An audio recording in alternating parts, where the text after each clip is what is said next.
according to laws, puprotektahan ko kayo, referring to the law enforcers.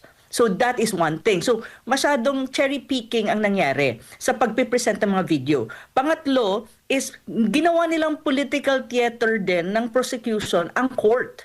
Why? Because if you really analyze the speech and the presentation of Butuyan, at Attorney Butuyan, wala siyang ginawa doon kundi parang ilahad na ang Pilipinas ay a failed state now, which is very embarrassing as far as I'm concerned as a Filipino watching him.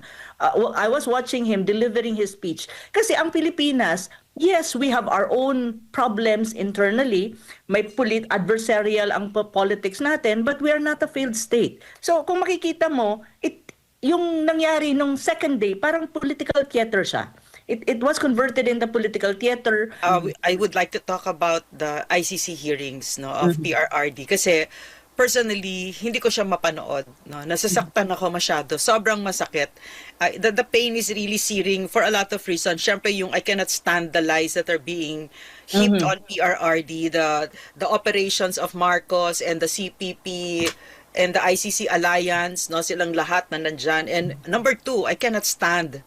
It just hurts so much to see a Filipino citizen stand trial before a foreign court. It just hurts too much. Parang hindi ko kaya yung indignity na yon. So, but once in a while, yung reels, but anyway, from your perspective, because you have been watching it, first off, what is your impression of what's going on? Actually, wait a minute. I'm sorry. I'm also not watching it. I also don't watch it because I love what PRRD said, that he's not acknowledging the ICC and its jurisdiction over him. And that for him it is a travesty, number one. And then number two, it was Bongbong Marcos that brought him there. And what was the third one? I forget, but I'll remember it later. So go ahead, Professor Ana. Tama naman, kasi ako, actually, Doc Lorraine, is pinapanood ko siya at minomonitor ko siya since the beginning ng confirmation hearing. So, alam ko yung nangyayari at talagang tinututukan ko. Do tama ka, when you talk about emotions, sobrang I'm telling you, sumisigaw ako dito sa dorm ko, sa room ko, kasi nasa dorm ako nakatira dahil I'm finishing my PhD, which is hopefully this July na. Tawag nito, sumisigaw ako lalo na nung time ng prosecution na part. Kasi you know why? Unang-una, nung presentation ng prosecution, which is the first day and the second day, though nagkaroon ng chance na magkaroon ng opening statement si Attorney Kaufman, yung defense side, makikita mo talaga sa prosecution, ang kanilang presentation is, to be very honest, objectively, not because I support the former president, but really objectively. Unang-una, ang nilatag ng prosecution is based on kung i-analyze mo siya, masyadong ang kanilang presentation is appeal to emotion. That's one thing.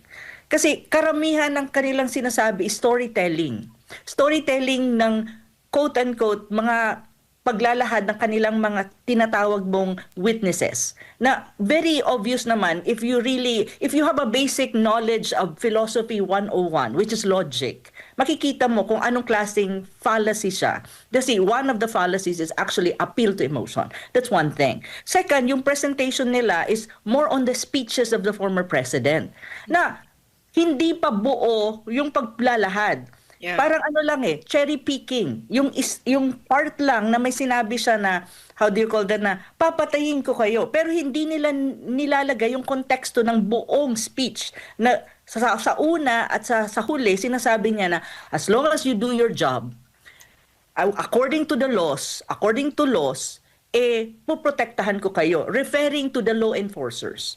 So that is one thing. So masyadong cherry picking ang nangyari sa pagpipresent ng mga video. Pangatlo is ginawa nilang political theater din ng prosecution ang court.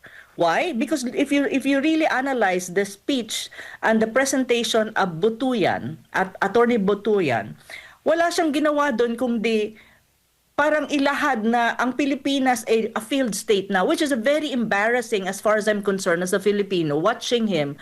I was watching him delivering his speech. Kasi ang Pilipinas, Yes, we have our own problems internally. May adversarial ang politics natin, but we are not a failed state. Precisely because we still have the courts and they are functioning. We have the Supreme Court. Pero sa paglalahad niya, para bang wala nang pag-asa, kaya kailangan dalhin na sa ICC ang kanilang kaso kay PRRD kasi hindi na nagpa-function ang bansa. Which is very embarrassing for me as a Filipino because that is not the truth. But ang sinasabi niya na nakakairita na inis na inis talaga ako is yung sinabi niya na yung paglalahad ni Vice President Duterte na mag-aano siya, kung tatakbo siya sa 2028, sinali pa nila yon sa presentation nila when in fact it has nothing to do with the case. So kung makikita mo, yung nangyari nung second day, parang political theater siya. It was converted into political theater and then political statement, figurative statement, hyperbole ang ginamit nilang sandata para sa kanilang presentation against the former president, which is in fact, if you really look at the Article 7 of the Rome Statute, may elements doon ang tinatawag mong contextual element. Ang pinaka-importante doon is first and foremost kung may systematic na killings, that's one, and also kung premeditated siya na within the policy, and the other one is massive. Na ibig sabihin, purposely, na this segment of the population you're really targeting. When in fact, during the time of Duterte, wala naman talaga ganon. There was no state policy in killing civilian specific segment of our civilian population. Pero yun ang kanilang sweeping generalization na ang prosecution laging sinasabi, thousands of killing. But the problem is, who are these people that you're referring to when you talk about thousands of killings? Kasi hindi nila ma-pinpoint. They're just sweeping and this all are sweeping generalization na na-present. So sabi ko, sa akin lang, though I was really angry listening to all of this presentation by the prosecution, especially kay Attorney Botuyan, kasi for me, you're a Filipino. And I am a Filipino. And lahat ng Pilipino nanonood. You don't paint the country as if it collapsed already.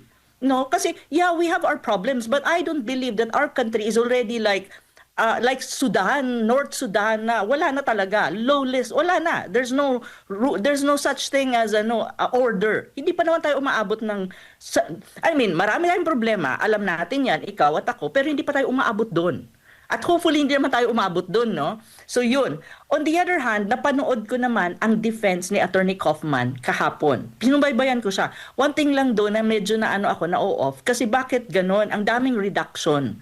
Hindi mo marinig yung buo na presentation kasi sa coverage nila sa YouTube may mga redacted segment na I think those are very sensitive or very important na marinig natin at ng buong mundo. Kasi ganito ang gusto kong sabihin din sa ating audience, hindi lang ang mga Pilipino ang nanonood sa hearing na to. Ang ino-observe yan ng buong mundo kasi this is a very controversial case, especially that ang nakasalang na tinatrial right now is a head of state na kung saan for other countries, nationalities of other countries, they don't really understand bakit siya nakasalang doon when in fact he was pursuing an obligation as a leader curbing criminality. Kasi sa ibang bansa, to be frank with you, I'm outside the country. I travel across different countries. Sa akin, ang observation ko, ang ibang nationalities, kapag leader ka na pinupursue mo ang law and order at talagang kinakalaban mo ang mga criminals, inaano ka nila, pinipraise ka nila. Pero sa atin, parang nangyari, bakit mo pinaparusahan ang leader na actually may maraming ginawa to establish law and order in the country. So yun ang yun yung medyo hindi maintindihan at medyo nagtataka ang ibang nationalities. Of course, tayo sa Pilipinas, divided naman ang Pilipinas pagdating dyan sa usapin na yan. Pero one thing though that I observed sa presentation naman ng defense ni Attorney Kaufman, I think he did a good job yesterday. Kasi bakit? Na-debunk niya ang almost all ng mga points na present ng prosecution. And una-una, maganda yung nangyari na define niya yung tinatawag mong to neutralize. Kasi very important yun. Kasi sa prosecution, sinasabi nilang to neutralize is equal to killing. Yeah, but it's Yeah. not, diba? So go ahead, finish that first because I want to ask a question. Go Oo. ahead. Finish your thought. One very important thing is Yeah. yung word na to neutralize or phrase na to neutralize. Kasi sa prosecution, lahat ng kanilang speeches, lagi nilang ini-emphasize na to neutralize is equal to killing. When in fact, in the context of the Philippines, even sa mga speeches ni President Duterte, sinasabi niya to neutralize. Marami akong beses nakikinig, almost lahat ng speeches I think ni President Duterte before, nakikinig ako, especially on drug war. Kasi I've written a lot of articles on the drug war, published in ASEAN Post, with data and everything, and even with statistics. So alam ko yung issue. So ang sabi doon, ang sabi ni Kaufman, to neutralize does not necessarily mean to kill. Actually, to neutralize in our context during the drug war is to subdue, to disarm, and to incapacitate the criminal, but not necessarily to kill. If you define this, substantially speaking, it doesn't, hindi ito equivalent ng killing. Ang killing is the last resort. Yun ang sinasabi ni Duterte before. Pero sa prosecution, ang sinabi nila, to neutralize is equal killing.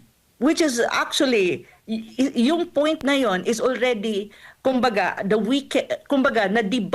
sobrang na-debunk ni Attorney Kaufman yon, which is a very important element when kung ang mga judges ng ICC na umuupo ngayon sa kaso na ito, sa confirmation hearing ni Digong, kung talagang iintindihin nila at magiging independent sila sa decision nila, this point is a very important one. Na kung saan isang point lang, isang element lang ng Article 7, Crimes Against Humanity ng Rome Statute, dapat discharge na dapat si Digong sa decision nila. Pero yun nga ang kinakabahan ako kasi, this is not just an issue.